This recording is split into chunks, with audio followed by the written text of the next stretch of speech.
We are joined today on Title Unboxed by a couple of upcoming prospects, Ibraham and Muhammad Robinson, their father Sean, along with their promoter, 1996 Olympian and unified light heavyweight champion of the world, the Magic Man, Antonio Tarver.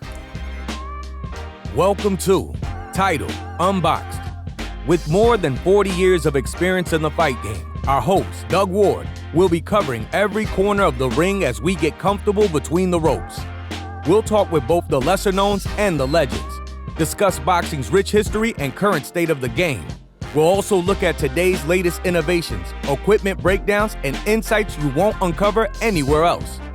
Join us now as we take a look inside Title Unboxed.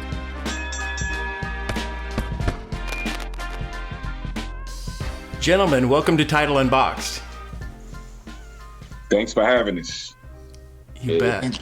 Yeah, thank you. So, Ibraham and Muhammad, why don't you introduce yourself just so everybody knows who's who, just verbally and video-wise. I'm Ibraham, the Hitman Robinson. I'm 4-0 right now. Yeah, and this is Muhammad Robinson, known as the real deal. Awesome. And I'm also 4-0 right now, and I'm fighting at 143. Great.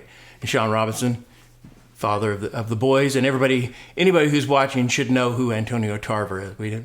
We're not going to go there. So, Antonio, let's start with you. Aside from your bronze medal in the 96 Olympics, you were the only fighter in history to win gold at the Pan Am Games, the World Championships, and the U.S. Nationals all in the same year.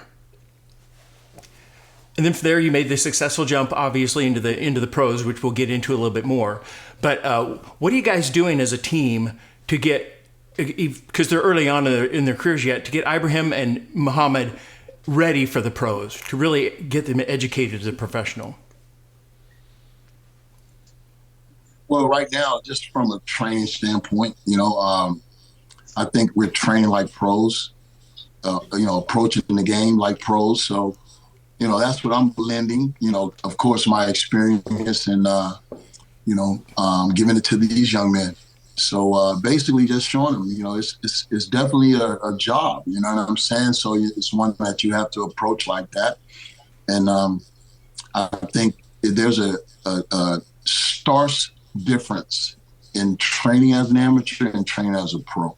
You know what I'm saying? And making that transition is important. And, how you make that transition, I think it elevates how far you can go as a pro, and I think these guys have been, students of the game so far. And, a lot of things come easily because of, they've been in the game for such a long time as an amateur, as amateurs. So, and when you look at, the steps that you normally take, when you are making that transition, most guys that become, great champions, Hall of Famers and legends normally have a very deep amateur background, you know what I'm saying? Or started young. And I think, both of these young men fits that criteria, Yeah, Ibrahim, Muhammad, how many amateur fights do both of you have? Say it again. How many amateur fights did each of you have? We had over 100. Yeah, definitely over 100. I don't know the exact number. I need to keep track. So, Sean, this is a new territory for you. You've kind of been the sole trainer for these boys for, since they started. What kind of changes are you making, and how are you adjusting to this new environment? It's just more of a adjustment of just knowing where my limitations are. I mean, I'm still an amateur coach for Musa and Yusuf. And I know Ibrahim and Muhammad, they on a pro level now. So it's more of serious repetition. And I get, like Tarver, his expertise, to be able to have a fighter, a coach, as myself, to be able to have my sons under Tarver, and Tarver has that in-house, that inexperience of being able to be, he was a fighter for as long as he was a fighter for, and then he has that articulate understanding where he can pour into my sons, where, as there's a video that Adrian Broner just did not so long ago where he was talking about how, as you continue in your professional career, you need a coach that's been there, someone with experience. So I already know what my limitations are. I have never been a professional fighter. So I know as the years continue and as they continue to progress, I'm going to need that expertise, that person that has been there, that took punches. And with Tarver, we have that superb experience and knowledge and wisdom that will be able to help. So that's my only curve, is that I'm just extending myself to be able to just fall back a little bit and be able to say, you know what, I don't know it all. So let me go in and do more homework and observe, and then be able to put them under the eyes, like, Tarver, Antonio Tarver, where I know they'll be giving that extra, that like Tarver said, pouring that magic. So, I mean, everything is the same for me in terms of my training, in terms of my dedication, my commitment. It's just more intense now. It's just more getting them more, I got them under, when they was home, I had them under a strengthening and conditioning coach who was more intense. He trained them like they was really in a fight. And they do more rounds, in terms of sparring. They watch him more what they eat. They get him more rest.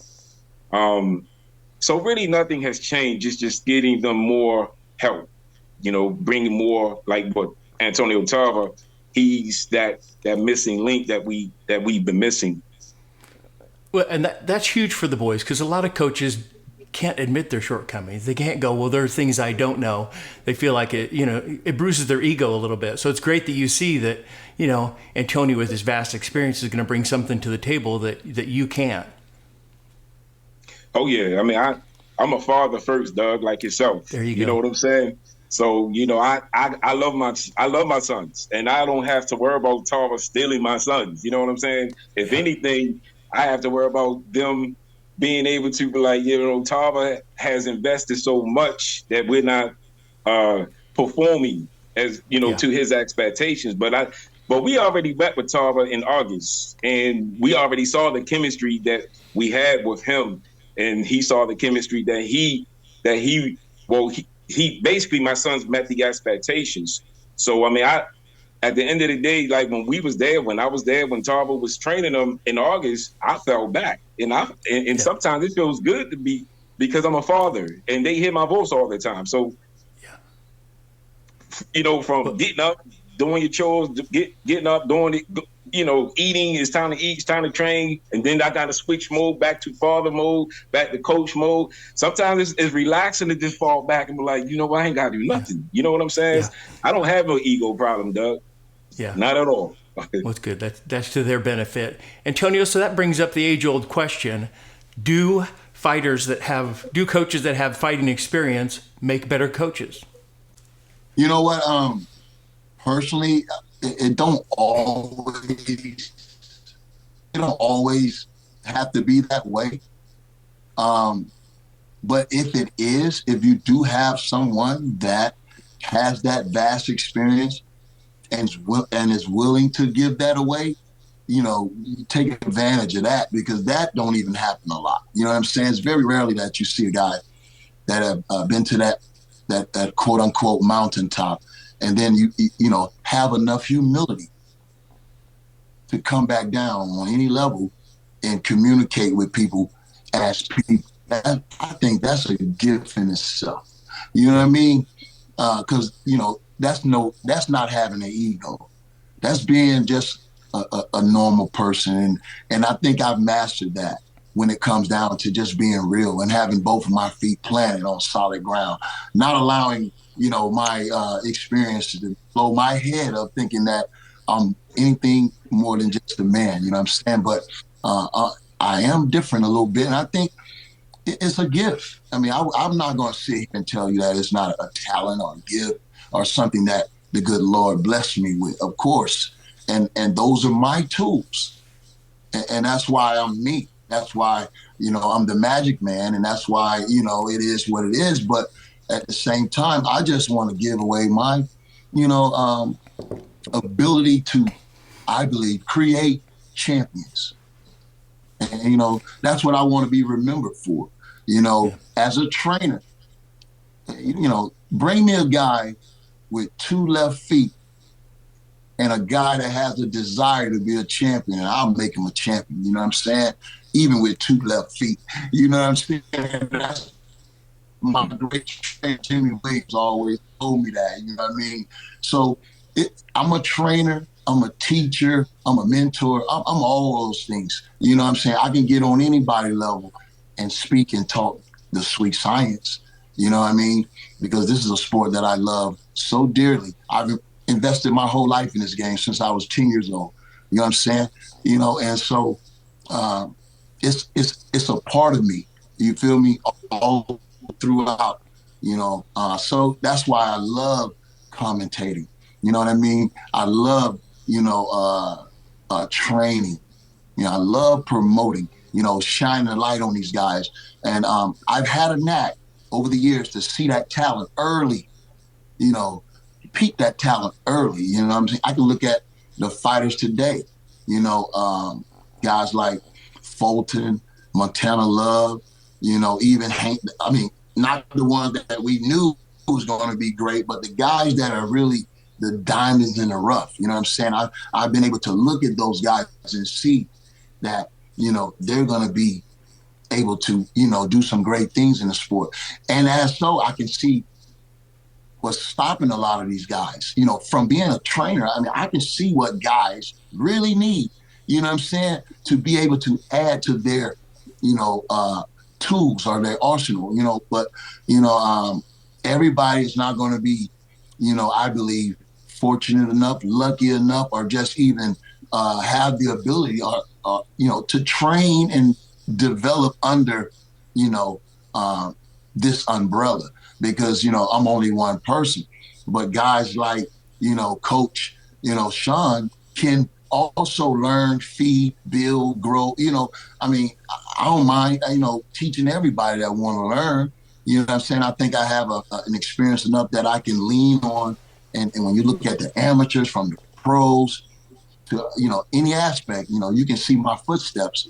And I think when you look at trainers, you know, I could truly go out on a limb and say, if you ask, I think I've had some of the greatest trainers, you know, boxing, you know, has had. When you look at Orlando Cuellar, Jimmy Williams, and Buddy McGirt, I mean, those are the guys that really developed and made me, you know, from a professional standpoint, who I am. And of course, as an amateur, you know, Lou Harris was a great coach. You know what I'm saying?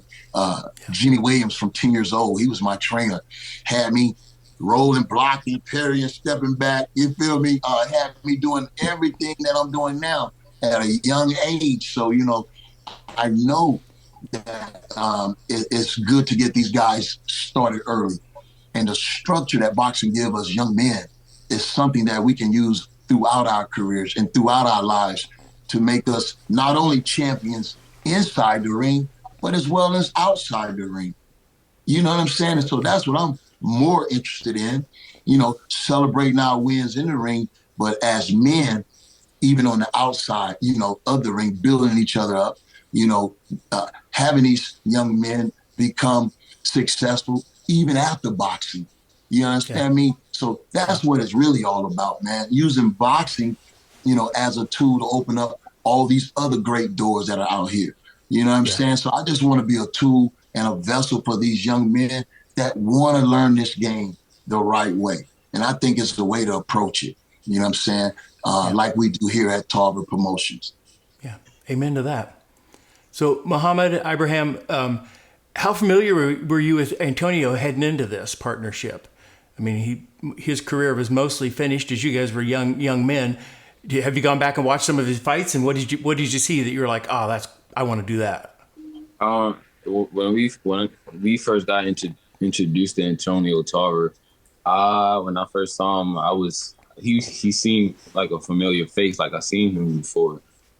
I just wasn't familiar with the name. Like I seen a couple of his fights on YouTube, and I seen that he was the one who beat Roy Jones, and I was surprised about that, and I'm just like, dang, were signed with him, and you know, it was a shock. Yeah, it was kind of the same for me. You know, like we definitely seen his face before. We definitely, you know, familiar with his face. We also seen that one movie called it was with him when I think his name was what, Merle Dixon, and he was fighting Rocky. Rocky Balboa. Yeah. Yeah. So before we came here, we watched that. You know, and then that even made us even more excited because the first time we watched that, you know, it was a good movie. But then once we found out that he, you know, he's a promoter of us that was going to, Yeah. you know, promote our fights and stuff. You know, it just made us even more excited. So yeah. Yeah. So from your perspective and just what you're going through, how's your training routine different from what you were doing with your dad before? What are some of the variations that have come about and adjustments you guys have been making? Well, we definitely get up more earlier, like at 5:30 in the morning, and back at home, we just get up on our own time, you know. And our eating is different too. We eat in the morning, and then after we train, we would eat again, and then we would stop eating at 6 o'clock, like 6 p.m. and then do it all over again. Yeah. From home is, you know, I say it's a difference because it also, you know, being out here, you know, it's less distractions, you know, so we get to focus more. And yeah, the eating is definitely different too. Like, you know, we eat what we actually need. Like our coach Dudley, the one that we're working with, he tells us that, you know, food is to fuel us, not, you know, it's something that we should be using to feel, not enjoy. But that's how it should be in training camp. Yeah, and that's why it's always good to come out of your comfort zone, just so you can get the good type of training. Definitely. So, Antonio, one thing we're dealing with today, we have a social media world we live in. You know, you were well-spoken, gregarious, outgoing fighter. You interviewed well. You promoted yourself well. Are you also coaching the boys on some of that? How to interview well, how to be marketable? Well, I think with the way we've been moving around, they've been seeing some of that. We went out and had a meet and eat deal where we went out, we took pictures. They met some fans. They shook hands. I don't know. They may have even signed an autograph or two, but you know, we had a good time out, and so you know, definitely want to get these young men out in the community, let the people know in Tampa that, you know what I'm saying, we have, you know, young men that are out here willing, you know, to be examples of how, you know, it should be, you know. And I think as young men, I believe we all need to have a goal that we're focused on, like we're driving for. You know what I'm saying? It gives us a reason to wake up in the morning, you know what I'm saying, and beat the pavement running, you know. So, set goals. And I mean, even at an early age, man, and always make sure you check off that list, though. I want to, if I can do anything, you know, with these young men, it was just, you know, to let them know it's okay to dream big, man. Like whatever your mind can imagine, you can be it. But you got to be willing to put the work in. And that's it. And anything you're willing to work for, you deserve to have. So, you know, we know this is going to be hard. It's not going to be easy. You know, we're going to have ups and downs. But the one thing about it is you got to get up and you got to keep moving. And you got to keep punching. So, and I think that's life. You know what I'm saying? So, yeah, that's what we're about over here at Tarver Promotion. But, you know, I think I want to just lead by example, man. Just let them know, you know, hey, as long as you focus on the job at hand, you know, it's okay to just be normal. You know what I mean? Take care of your business. And I think every time you get an opportunity to get in that ring, it's important that you express yourself. You know, you have an opportunity to express yourself to the people that are watching, you know, and so any way you want to be remembered or you want to be known for, hey, express that in the ring and be the best you can be. I mean, that's what I always try to do. Yeah. Well, Coach Sean, you talked about being able, this is an opportunity for you to step back and kind of look at the boys and their training, what they're doing from a different perspective. less in the weeds, able to kind of pull yourself out a little bit. What are some of the things you picked up from Antonio in his training and what you've seen, maybe some Tarverisms, the things he repeats over and over, or things he's working with the boys on, you're like, oh, wow, that makes tons of sense. I mean, one of the things that I picked up when we was there is Tarver always would tell them tight fists, tight wrists. And I find myself saying that to them all the time too, because when they shadow box, a lot of the times, they shadow box with their fists open. Yeah. And I'm like, what did Tarver tell y'all? Tight fists, tight wrists. If you fight, if you spar that way or you shadow box that way, you're going to spar that way. And if you spar that way, you're going to fight that way. So I have incorporated that statement all the time when I see them shadow boxing and stuff. I'm like, tight fist, tight wrist.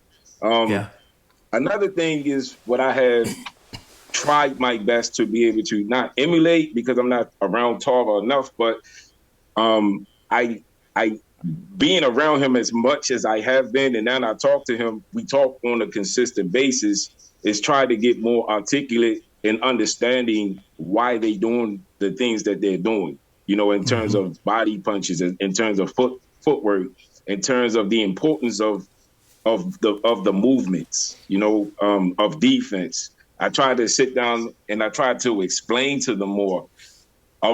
With me, I have always been more observant, more, prone to, like, a lot of coaches will see me with books, composition notebooks.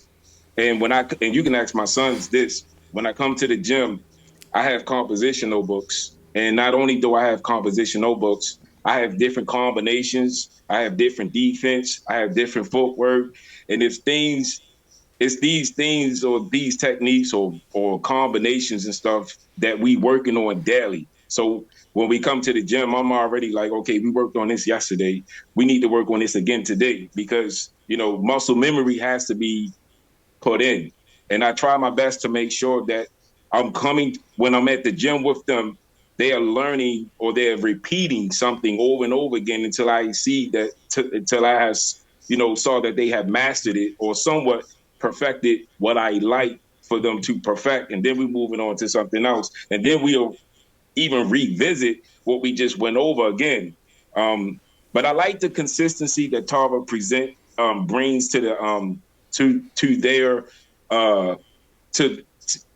I love his output, in terms of his expression. When he explains something, he's passionate about it. And my boys, I'm a little bit more laid back. You really got to piss me off to really set me high. You know what I'm saying? Because I'm a father. Yeah. And I'm sure Tarver can relate, But when you piss me off, when he pissed me off about something, it's like, okay, that father role got to step aside and that trainer role got to kick in. But because they're my sons, and then they're my fighters or whatever, when Tarver is with them, I ain't got to worry about that. Now I can just fall back on vacation in a sense and not say nothing, because I already know he's already in their ear, dropping the bombs on them, letting them know, look, like he had told me the other day when they was sparring, Muhammad had told me that Tarver wanted them to spar more in terms of using that technique and not fight. Muhammad has a grit of wanting to just get in there and get into the trenches. You know what I'm saying? Coming forward and just, Tarver, he told me that Tarver was telling them that he don't want that. He want them to be able to use technique, sound technique, footwork, and all this, that, and the other. And if they don't do it, they getting out.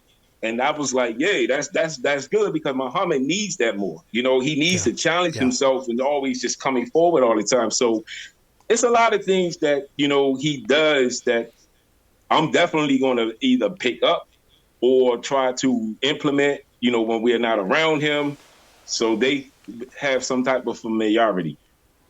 Well, you bring up some great points that we've talked about on this program over and over. How you train is how you fight. And I think it's important for the fighter to know why they're doing what they're doing. And Antonio, that might be, in my opinion, what separates a fighter that can become a good coach versus one that can't. Some fighters are doing what they're doing intuitively, so they can't teach that because they don't know it. They're just, It comes natural to them. But if you understand why you're doing what you're doing, then you can then communicate that to the fighters a little bit better. And maybe that's you had great coaches that taught you the why, and that's what makes you an outstanding coach.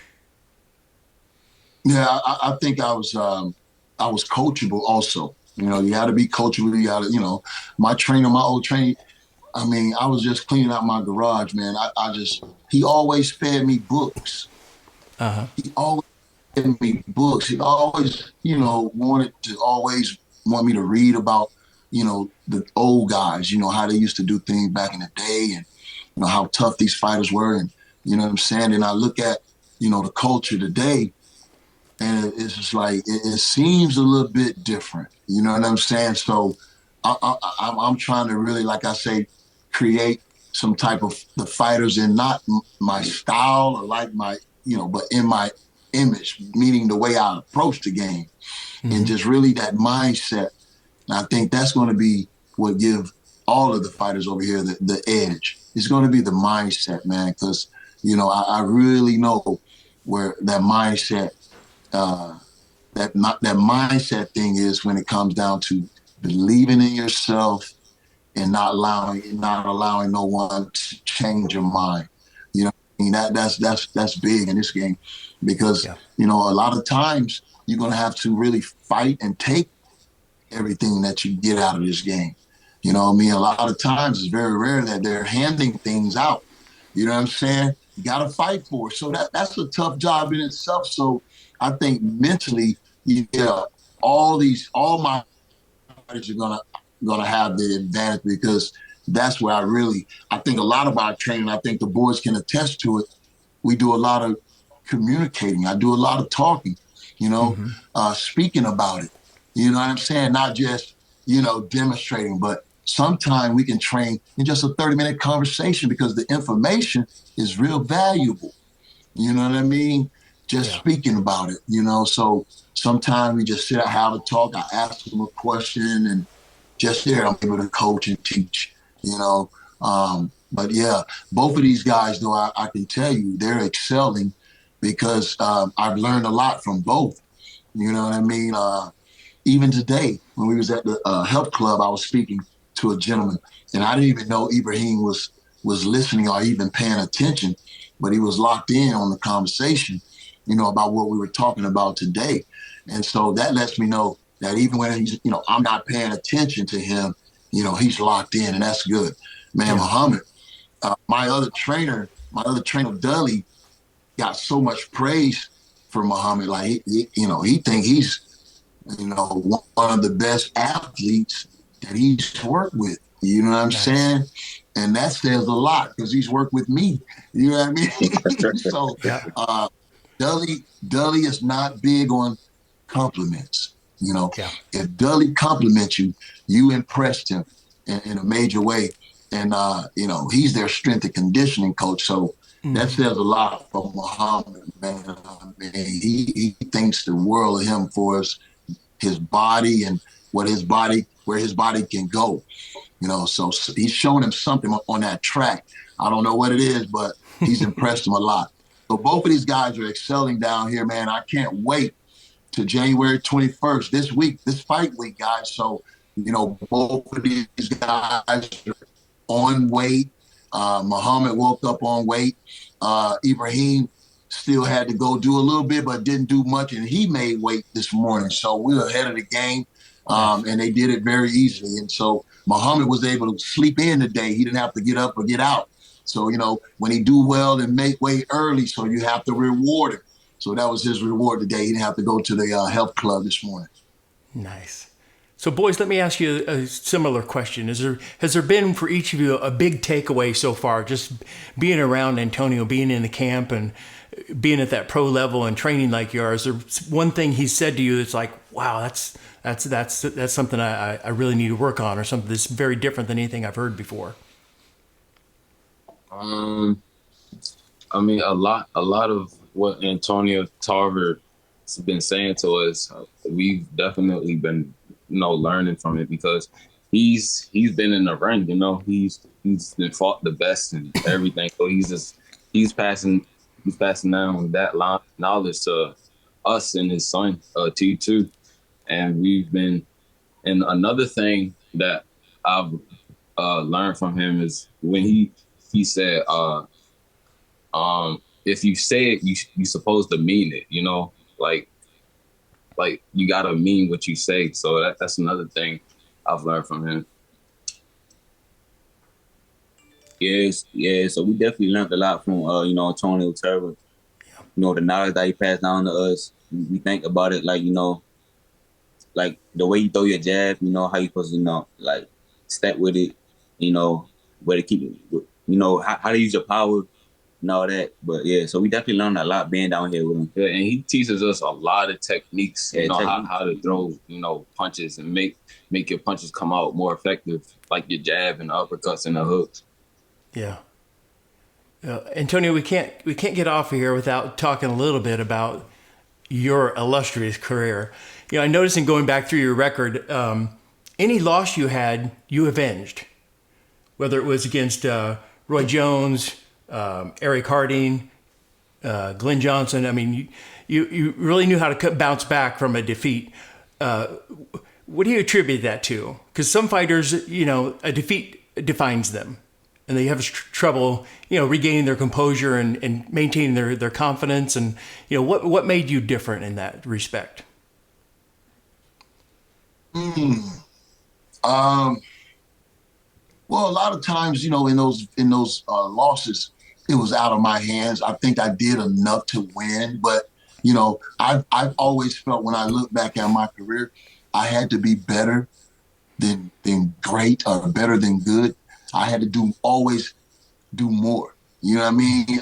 I never won a close fight. You know what I mean? Even when I thought I won.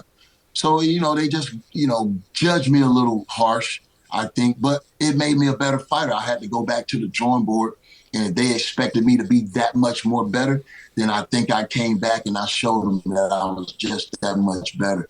So it always challenged me. And with a challenge, I never backed down from a challenge. I think I've always stepped up.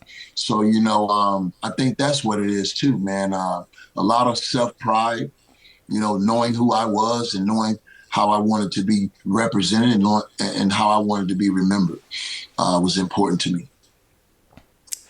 Well, you'll definitely go down as having one of the greatest trilogies. But you got the Gotti Ward, you got the Leonard Duran, you've got Humberto Gonzalez versus Michael Carbajal, and you got Tarver Jones. Yeah, that's my hey. I can say one thing, man, and people may have never known this, but it all started out as inspiration. When I saw Roy Jones get robbed in the '88 Seoul games. Terrible. I was in the house that morning, not even knowing why I was home. But, like I say, sometimes, God do things, and we look back at it, we don't know that it was him doing it. But for whatever reason, I was home that day, and the TV came on, and Roy was in the first round, and he beat the guy handedly, and they robbed him. Well, at that time, I wasn't in boxing at all.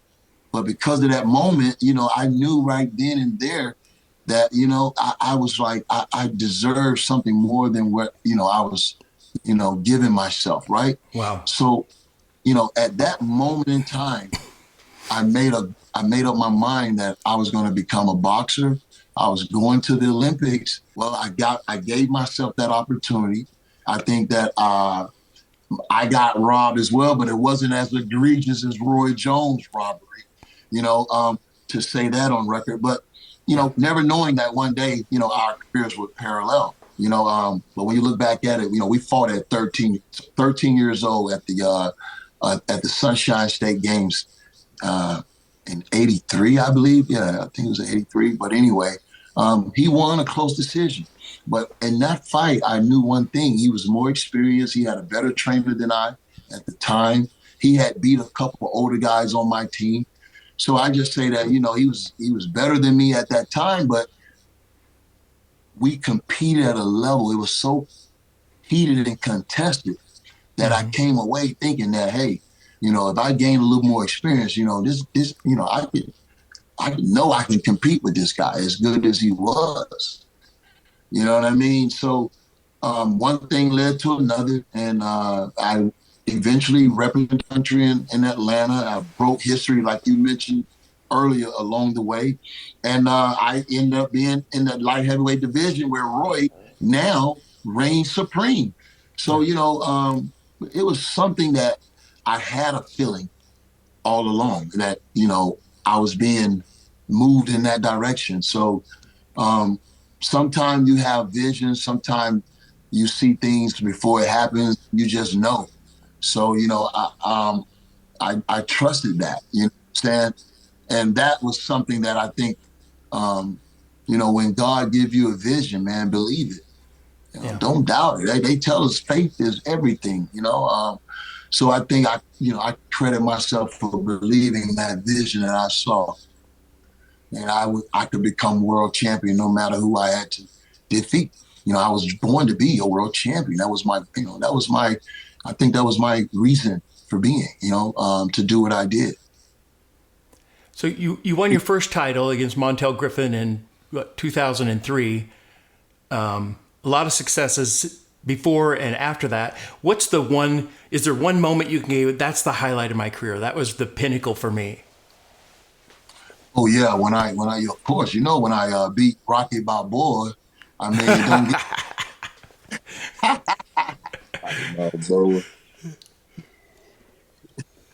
No, of course, man. Hey, I beat one of the best fighters in the history of the game, all time great. You know what I'm saying? First ballot Hall of Famer. That was great, man. So. In dramatic fashion, too. Nobody done that to Roy Jones before.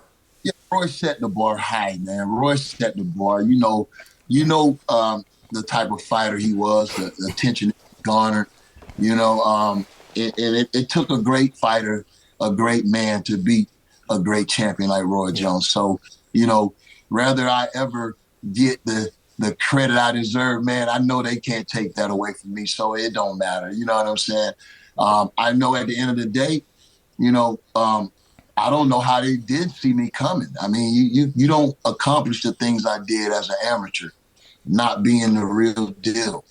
You know what I mean? But I think when I look back at my career, they were surprised that I did what I did. And I don't know how they could be surprised when, I showed them a long time ago that when I put my mind to something, a lot of times it's, I'm going to see it through. That's just been the fighter I've been. When I set my mind to do something, I'm gonna get it done. And I want all these guys to be like that. You know what I'm saying? And set that bar, but reach it. Yeah. Well, Sean, boys, as we wrap up here, for our audience that are listening and watching, why don't you give us your social channels where we can follow you and keep track of your upcoming fights?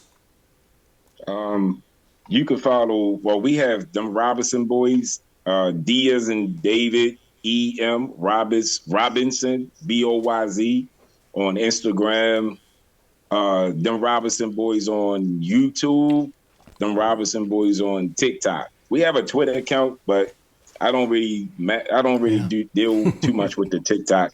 Ibraham and Muhammad can give you their own Instagram account. Yeah, run it, boys. My Instagram account is my first name, Ibraham _AKA_Hitman.